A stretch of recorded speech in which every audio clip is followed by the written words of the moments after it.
Okay, hi. Well, I thought I'd say something about a relatively recent research interest of mine, though exploiting work in general philosophy of science that I've done over the years.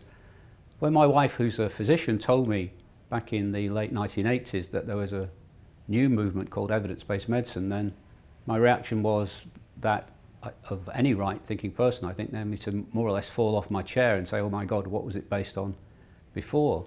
It seems obvious that medicine, like any rational pursuit, should be based on the evidence. So why was it that people felt it necessary to have an evidence-based medicine movement? To answer that question, you need to look back at the history of medicine, where one can find all sorts of treatments. Bloodletting is the favourite example, that were sworn by for decades, even centuries, as effective treatments that we now see in the light of, as it were, real evidence, were not effective. Indeed, they were not even placebos. They were actually doing harm. Large numbers of people, George Washington's a famous example, were plainly killed by the bloodletting intervention that was undertaken on him.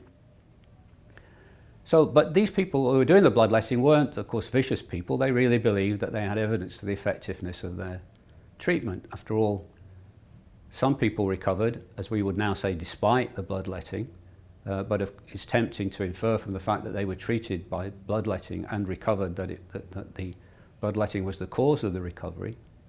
And if they died, well, everybody dies anyway, eventually, and they might have died even more quickly and in even more discomfort if they hadn't had the bloodletting treatment.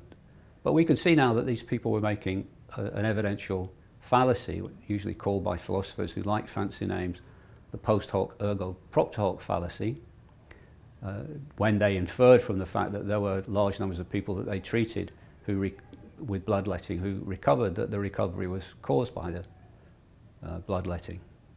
So the fear was amongst evidence-based medics that maybe there were large numbers of treatments that were authorized in contemporary medicine that were equally believed to be evidence-based, but weren't really evidence-based. And then the question becomes, so what's real evidence? What does it take for a treatment to have a real evidential basis?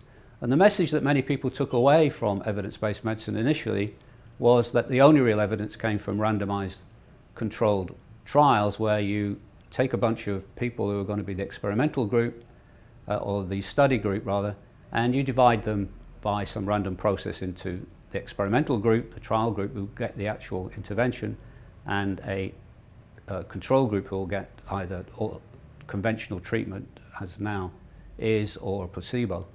The view that the only evidence, real scientific evidence, comes from randomized control trials was never really tenable, and the evidence-based medics all believed, or eventually accepted, or maybe believed right from the beginning, that the situation was much more complex. And the situation now is more complex, acknowledged to be more complex. We now have something called evidence hierarchies, but these evidence hierarchies, there are many of them, and they differ. Some of them differ in quite substantial ways from others. And the view as to what really counts as evidence in medicine is very much an open issue now, and one that I think philosophers of science can contribute to, and should have been perhaps contributing to for a lot longer than they have. And certainly in the last decade or so, I've been doing work in this area, trying to clarify really mainly two main issues that I could mention. One is, what are the virtues of randomization? And certainly I've come to the conclusion that they've been, although greatly overestimated, is nonetheless, there are some virtues to randomization, but there are also virtues to well-conducted, historically controlled trials that have generally been overlooked. And then the second issue that a philosopher can help with, I think, is what's sometimes called the problem of external validity.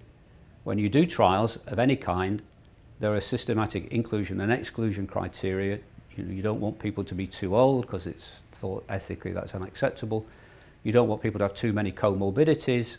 But of course, that when you come to having got, let's say, a positive result in the trial, the target population, i.e. the population that the clinicians are going to actually be treated, will have significant comorbidities, will perhaps be taking these treatments for a lot longer than the trial lasted, will be elderly, and so on. And the issue of what the evidence from a controlled trial about the study population tells you about the target population is another very important issue that I think philosophers can help with.